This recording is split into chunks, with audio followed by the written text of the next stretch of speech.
podcast today. This was an awesome conversation going over his training, recovery, and mostly about his general life.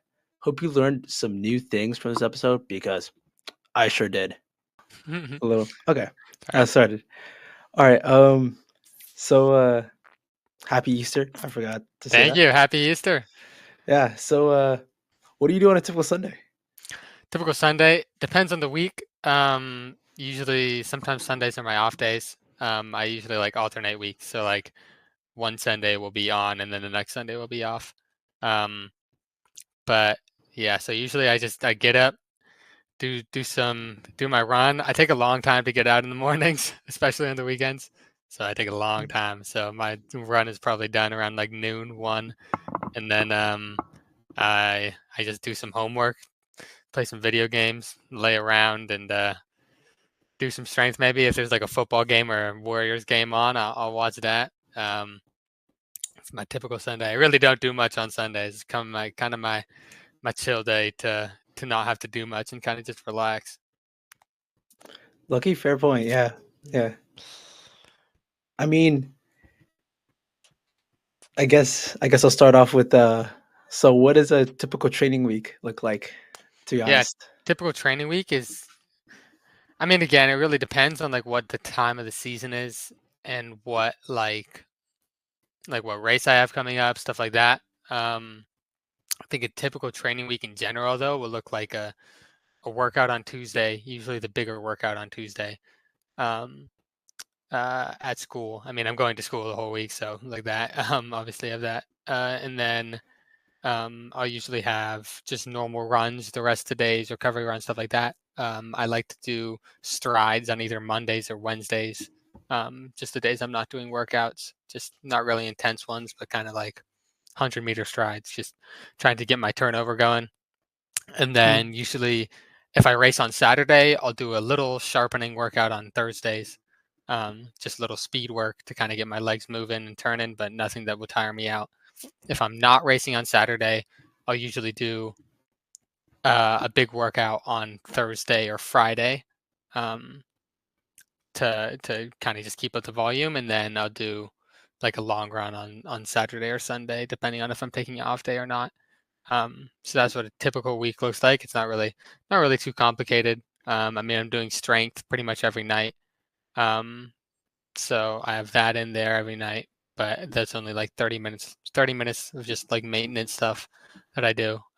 So not a very complicated training schedule. I throw doubles in on occasion, usually on workout days. I'll have a double late at night just to kind of shake out and get the lactic out of my legs. Yeah. Yeah, that's very fair. To be honest, like the people that I see that do the best, honestly, just have like the most simplest like training week. To be honest, Yeah. so would you say that you're more of a high mileage or like a low mileage guy? I wouldn't say I'm low mileage, but I'm definitely not high mileage. Yeah. Especially for the amount that people are running these days. During cross country, I do a little more. During cross, I tried hitting 50s, mid 50s, high 50s a few weeks. So in that range. So definitely good volume, but nothing ridiculous. And then last track season, I was really struggling with like shin splints, things like that, just plaguing me for the entire season. So I think I averaged maybe 20 miles a week during last track season. But I was supplementing a lot with cross training and stuff like that. So anytime that I can cross train, anytime I have time for that to get a little bit of extra volume in without too much load on my legs, I do that. I definitely injure pretty easily, so I really have to watch my volume, and my mileage. So that's a big thing that kind of brings me down from doing the higher volume. I also find that at a certain point, like in high school, it doesn't really help that much to just spam mileage instead of really trying to focus in on like specific things and like working on, I don't know, your threshold or your VO2 max or your top end, stuff like that. That's what's more important in high school is getting down and focusing on those things and more intentional training versus just kind of spamming volume. So yeah, I like to keep it pretty reasonable on the mileage front. Mm. Low key, I've been getting into cross training too. So like, what would you say is like a beginner's guide to like cross training? I really think the big thing in general is just getting whatever works for you to get some aerobic work in. And like a lot of people cross train because they're injured. A lot of people cross train because they don't want to get injured. So, um, like if you're injured, then you really have to watch like what's going to hurt you. Like if you have like a foot injury, like obviously the things that have weight bearing um, involved in them is not going to be good cross training. So maybe like arc or something, that's not really going to be great for you. But like I definitely started with aqua jogging was my big cross training a few summers ago is when I got into it. Just aqua jogging, just back and forth for laps and laps, just like an hour long aqua jog or something like that, where you just get your heart rate up into that steady state, like zone 2 area, and you just kind of get some aerobic work in. I think that's the main thing, and it's actually really, really effective for building a base. And then people are better at different things. Like some, like for me, like straight up swimming doesn't really get my heart rate up, and so that's why I don't like doing it too much. But I found that like spinning, like on a stationary bike, and aqua jogging, those can get my heart rate up. So I focus on those things that I can get my heart rate up, not too difficult for me, not too strenuous. So really, it's just about trying a bunch of different things to see where you think you get the most benefit, and then kind of sticking to that, and you learn stuff about your body and you learn what's best for you as you go on. Yeah, that's fair. So then how would you say that your like recovery routine is? Is it just like mostly like cross training or like some extra things involved? Yeah, I think my strength is kind of part of my recovery routine that keeps me healthy is the main goal of it. Um, so that's part of it. I think things like, I don't know, Normatec, ice baths, things like that, can be really, really helpful for just getting your legs feeling nice and fresh again. Then also sleep is really important. It's pretty basic, but like it really is fundamental to be getting good sleep so that you're not tired every single day, you're not groggy, and you're not getting injured. And um, yeah, it just kind of just yeah, I think sleep is really important. Then hydrating. I'm actually not too good at hydrating, but I've been trying to get better. But it really helps. It flushes out your legs, puts new blood in, kind of like Normatec and compression and ice bathing do. But you don't even have to Normatec or ice bath. Yeah, you can just drink some water. So it is really effective. Like the fundamental base stuff like sleep and water and eating good fuel and stuff like that is really, really the key for recovery. Mm. So how'd you get started running, to be honest? Yeah, my mom is a youth club coach. So she started a club when I was really, really young for my sister because my sister wanted to get into running. So she started that for her. So then I kind of joined it. I was like 6, running at like random meets and stuff like that. Running like the 100, things like those. But I was playing a lot of different sports at once. I was playing basketball, soccer, water polo, baseball, things like that. And I was planning on coming into high school and playing basketball in high school. Actually, was my goal. Um, but I was still running on the team and stuff like that for a long time. But then COVID hit, and during COVID, all my team sports got shut down. Couldn't really do anything, so I had to find something that I could keep doing even without teams, and that was kind of running right there. So got into running more, kind of fell in love with it. And I was still I 8th grade is really where I saw my biggest jump, but I was still focused on playing basketball in high school when I got to high school. And then freshman year, I had a really, really good cross country season. And at that point, I realized like, okay, I can actually be good at this running thing. So I switched over to running, and yeah, it's been good ever since. Oh, that's a fair point. So how do you personally define success in a sport that's so numbers driven? Yeah, I think it's really easy to get obsessed over times and how fast other people are running and stuff like that. And it makes you lose focus of kind of what the entire sport is about. For me, I just like to keep myself grounded in the fact that I love to work and I love to do hard things and do things that really drive me to reach my max potential and reach like my limit. I find that really fun to do, to just see how far I can go. So that's what's helped me really see success in running, is that I haven't really always been focused on time goals or things like that. I've been focused on, pushing myself and finding my limits and just working to work and loving the grind. And I think that's really been the key for me, is because people, when you're so focused on success and so focused on the time, it really makes it so that you kind of just lose track of what's really important. So that's been the key for me, is every day I go out there and I just see how can I get better, one step better every single day.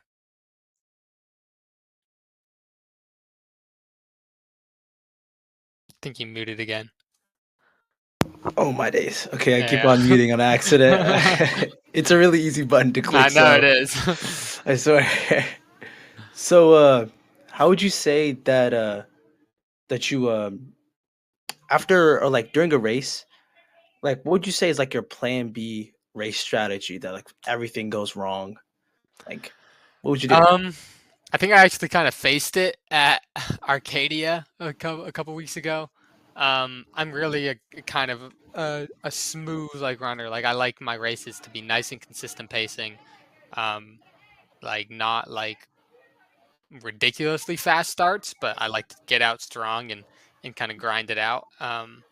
And I think that when that doesn't happen in the past, I've really haven't seen much success in those races. Like that's where I've seen myself die, or I've seen myself like really struggle to regroup and kind of finish the race out strong. So like in races like Arcadia was a couple weeks ago, where it gets out tactical, there's a bunch of pushing, you're getting in like lane 3 and you're surging and going back and forth and really inconsistent pacing.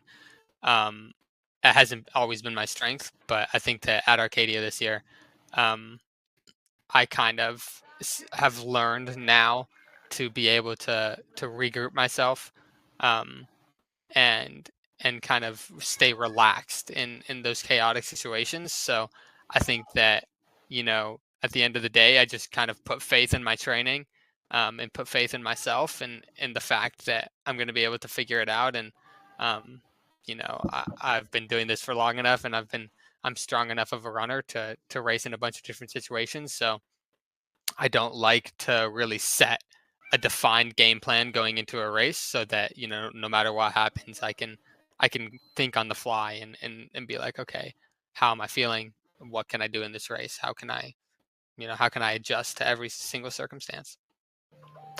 That's a very fair point.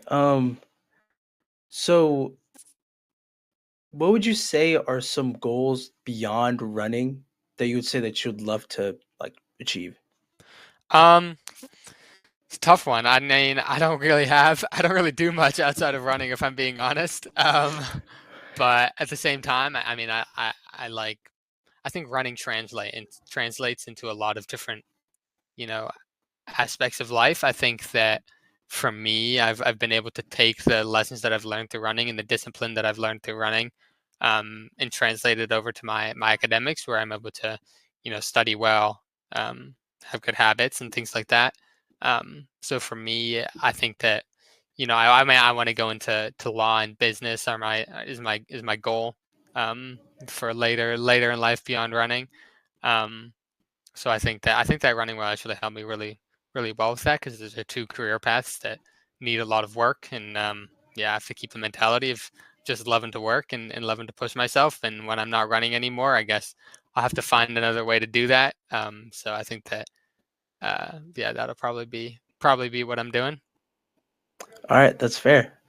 Oh yeah, going off of that, how would you say like how do you balance academics and running? Because I feel that like many runners just like stress like stress is a huge part that like I don't know happens.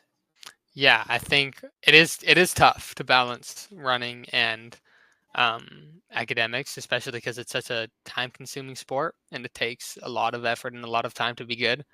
Um, but at the same time, like I said, you can really translate a lot of things over from the running and use them as ways to learn, how. All right, I think I was talking about, yeah, just how you can learn a lot of things from running, um, that translate into your real life. And that's kind of how I've used it to balance things because it's tough to put a lot of time into running and a lot of time into academics, and how do you do all that and leave time to actually have like time for yourself and like enjoying high school.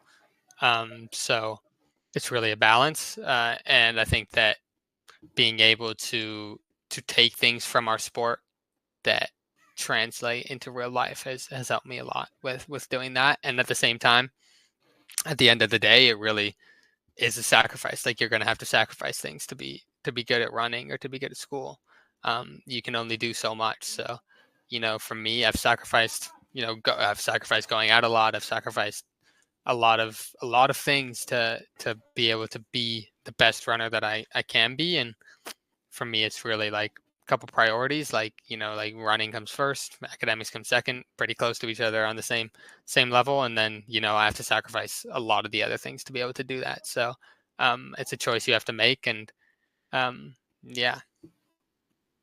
Yeah, that's a very fair point. So, what's one training mistake that you've made that like has like really like become kind of like a principle that you'll never do again, basically?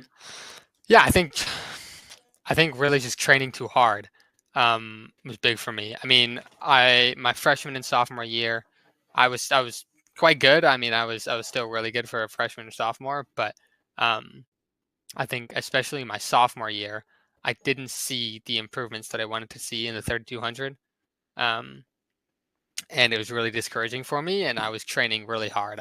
My workouts were I was moving on them, and I was going to the well, and I was really feeling it on all of them. And I like my normal runs even were just fast, and um, it got my mile down pretty well. I was good in the mile, and I was seeing the improvements there. But when it came to the 3200 and when it came to cross country season and stuff like that, I really didn't see what I wanted to see. So in my junior season, that's kind of a principle I had where I reeled back the intensity and I said, okay, let me I may not have any A plus workouts where I'm going to the well and I'm running ridiculous times, but if I can just stack over B plus workouts consistently, how can yeah that will help me out a lot. And just having that consistency and the lower intensity with the higher volume and things like that, is what I saw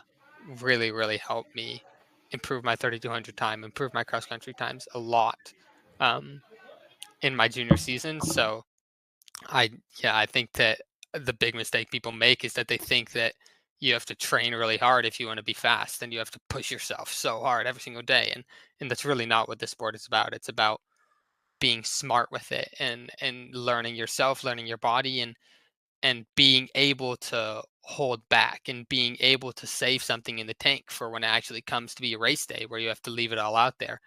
I think that's really important and a mistake that I hopefully won't make again. Yeah, that's a real one. So, so basically, like, how do you spend your long runs? Because many people have said some different stuff. So, like, I don't Yeah, I know. think it's a good question. I mean, I just like to listen to music. That's the big thing. I don't know. I have my headphones in, listen to music, enjoying myself with that. I like to run in places that you know I can enjoy the scenery in and kind of take that all in, because running is really a time where you can kind of be free. You don't have to worry about much else except for the run itself. So I think I really enjoy that. Try to live in the moment on my long runs, especially because at the end of the day, I'm not working that hard on my long runs, and it's pretty fun to be out there and listening to some music and enjoying myself, feeling good on a run. So that's what I try to do. Sometimes use it as like visualization time. I like imagining like I'm running, I don't know, in a big cross country meet and I'm winning or something like that. So sometimes I do that on runs where I try to visualize things and set goals for myself in those visualizations. But I think for the most part, I kind of just I like to live there in the moment on the run. Yeah, that's very fair. So, what would you say is a race or a workout that like really made you feel like, oh, I could like pursue this on a different level? It probably would have to come during my freshman year. I think probably at our league finals, I'd say my freshman year. Um, we were in a course. I don't know if you know Crystal Springs, the course. It's a course up here in NorCal. And it's like I was running there, and my PR going into it was like a 16:05. I'd run it earlier in my freshman year, something like that, which was solid. So I was like, okay, I'm good, but like it's nothing ridiculous. And um, so I was running there, and then I went out in the race, and I was feeling good, and um, like as it came down to the end, I ended up winning, which was very surprising because I beat my brother and he was a lot faster than me that year, um, and I think that was a moment I crossed. I think I ran like a 15:28 or something like that, which was for a freshman it was pretty crazy. So that was a moment where I was like, okay, I'm actually good at this. And I think that season is really where running became a huge part of my life and kind of who I am, was through that season. So I think that I don't know if it was really a race that made me feel like that, as much as it was like the team I was on and just how much I ended up enjoying the sport. I think that's really what made me feel like it was something that I could do long term. Yeah, that's very fair. Like me too. I actually like kind of had that too. So, what would you say is like, how do you handle pressure from these big meets like Arcadia stuff? Yeah, I think it was really difficult for me my first few years of high school. Um, I'd go into these big races and I'd be really intimidated and I'd be really nervous beforehand and things like that. And it would really psych me out, which is natural and it's going to happen. But I think just getting the experience under my belt of I got put into a lot of huge high profile races my freshman and sophomore year. And I got put into situations that were made to be high stress, high pressure. Um, and it trained me to be able to now be here in my senior year in similar environments and not be as nervous or psyched out and kind of be in a zone where I'm out there to have fun. I'm right there to enjoy myself, and I know that I can compete. And I'm not really as intimidated anymore. Like it's hard when you're going into a race like Arcadia was this year with like 5 sub 4 guys in it. It's hard to not be intimidated or stressed out beforehand that like, oh my goodness, I'm gonna get cooked. But it's like just having to reframe myself that I belong there and that I can do some great things too, and that I've been in these situations before. So I just like to go out there and run my own race, have some fun beforehand. I like to stay loose beforehand, do a little dancing, crack some jokes before a race just to kind of get myself out of the stress zone. Yeah, I'm not really a person who before a race will be like locked in, like really quiet, headphones in, stone faced. I like to be happy. I like to be smiling. I like to be, you know, just kind of having a good time beforehand. So don't stress myself out too much. Hmm. So, two more questions. What's your favorite pair of running shoes? To be honest. Depends on what type of running I'm doing. I think that one just daily trainer that I've fallen in love with over the last probably year is the New Balance 1080s. I really really like them. They're nice and they're light, but they're also really cushiony and I don't know, they look good. So I really like the 1080s. That's what I use for all my normal runs, just my base runs, my recovery runs, my long runs, everything like that. For workouts, if it's like a longer volume workout, I like the Alpha Flies. For those like tempos, threshold work, things like that. I'll use the Alpha Flies for those. And then for shorter, like shorter speed work or intervals on the track, stuff like that. I use the On Echo Booms. I really like those. Kind of like a flat. Um, so they're pretty light. They're pretty fast. So I like those.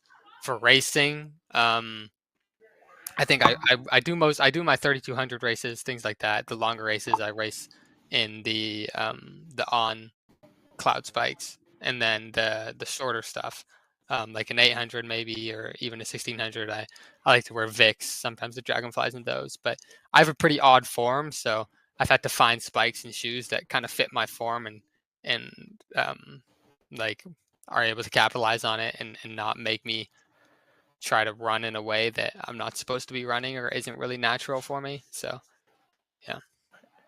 Yeah, that's very fair. So last question. I'm gonna take a page out of the Running Effect podcast questions. So I'm gonna say, what would you cook for Gordon Ramsay if you were able to? I'm actually really not very good at cooking. Um, if I could cook, if I actually could cook things, let me think about that. Hmm. Am I eating it too, or is just Gordon eating it? I mean, if you want to, yeah. If you want Hmm. to. That's a good question. I'm trying to think, because I could go really complicated. I could like do something to impress him, or could go really basic stuff. Because I'm a picky eater. I don't like to eat that like fancy things. So could go something that I like. Huh. If I could cook anything for Gordon Ramsay, I'd cook maybe like a beef Wellington. I've seen those all over my Instagram Reels feed of him like reacting to beef Wellington. So if I could cook and I could cook really well, I'd cook up a beef Wellington for him so I could get like impressed and like he'd like put me on his Instagram page or something like that. And then I could get famous for my beef Wellingtons. That'd be what I'd do. Yeah, that's that's a plan. So yeah, that's about it. Yeah. All right. Yeah, All right. thank you so much. All right. All right, perfect. Perfect.